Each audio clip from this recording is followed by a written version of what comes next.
Well, food is expected to take up an even bigger share of household budgets next year. Yeah, the latest food price report produced by several Canadian universities is projecting an average family of four will pay $994 more for food in 2026 than this year because of issues like trade and climate change. That increase making for an estimated total bill of over $17,500. It comes from a projected 4 to 6% food inflation rate for next year. So let's talk more about the person who's crunched a lot of these numbers. Sylvain Charlebois, professor and director of the Agri-Food Analytics Lab at Dalhousie University. Professor, good to talk to you this morning. Not necessarily delivering great news when it comes to families' budgets at a time when, everyone's already kind of stretched. Potentially, Sylvain, another $1,000 for a sort of typical family of four. What's driving this? Yeah, $995 for a family of four. So that's essentially who's responsible? Meat.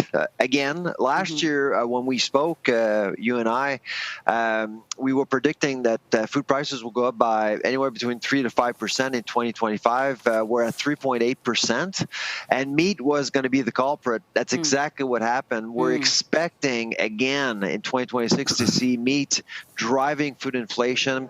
Beef being the number one reason.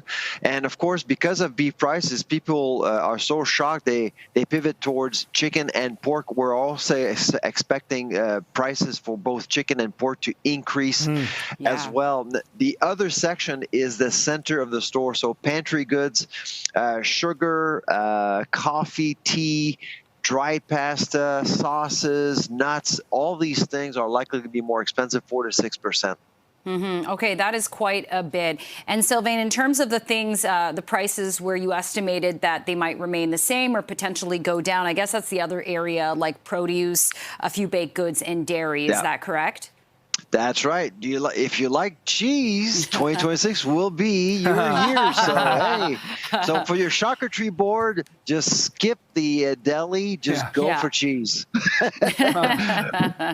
Professor, I'm curious. We've spoken about this earlier this year. You talk about the meat aisle and the price of beef and meats and things like that. But one of the trends we saw this year was the importation of, for example, the New Zealand beef. I think it was really sort of highly competitive, not necessarily equivalent quality product. But do you expect to see more trends like that? Will Canadian grocers look around to other areas to try to bring in potentially cheaper cuts of meat?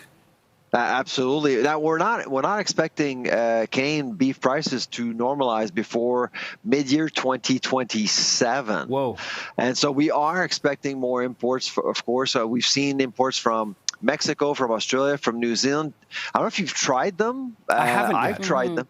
Yeah, it's not bad. It's cheap. It's actually quite affordable, but it's not the same as Canadian beef. But if you're on a tight budget and you still want to stick with beef, it may be a good option for you. We are expecting more imports in 2026, absolutely, because of what's going on with beef prices. And Sylvain, I'm just curious, this extra potentially almost $1,000 per family of four forecasted for next year, how big of a jump is that? And are you shocked by that number in terms of previous years of growth?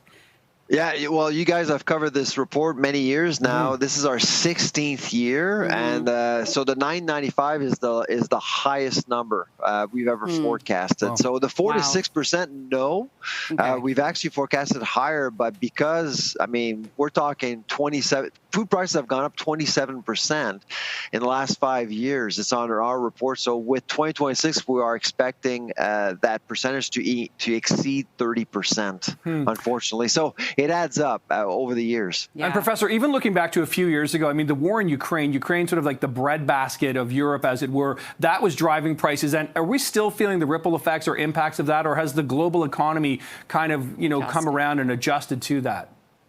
No, actually, we're beyond that. I think the biggest factors that we're seeing right now, climate change, and we were talking about beef. Climate change is the big deal here. Cocoa, coffee, I'm sorry to say, if you looked at coffee prices in the last few weeks, they're up again. So a pound of coffee is over $4 US right now on world markets. It means that it won't get cheaper. So if you need your coffee fix in the morning, I'd buy now. It won't get any cheaper, unfortunately. But climate change is absolutely the biggest driver. Geopolitics did bring some uncertainty to the table in 2025, but both Washington and Ottawa have recognized that food is different. Margins are very slim. So adding tariffs on anything related to food is a bad idea. So both Washington and Ottawa retreated in that regards, and that's a good idea, and it was good news for all of us. Yeah. Okay. It's so interesting. It's like a snake eating its tail, because you have this pipeline going in and everyone's like, okay, forget climate. And yet climate is the thing that's driving up the price of food. And we're trying to make more money. It's like, oh my gosh. And you're talking Jennifer, keep this in mind. I mean, we're in 2025 going into 2026. Consumers are in a different place now. They know how to save money. They're smart. They leave their homes knowing exactly how much they should be spending on items that they have on their list. They know their options as well. They're visiting different stores as well. In 2020, the average Canadian was visiting stores 5.3 times a month. Now we're over 7.5. Why? Because consumers are hedging, they're shopping around. So there are ways to save here.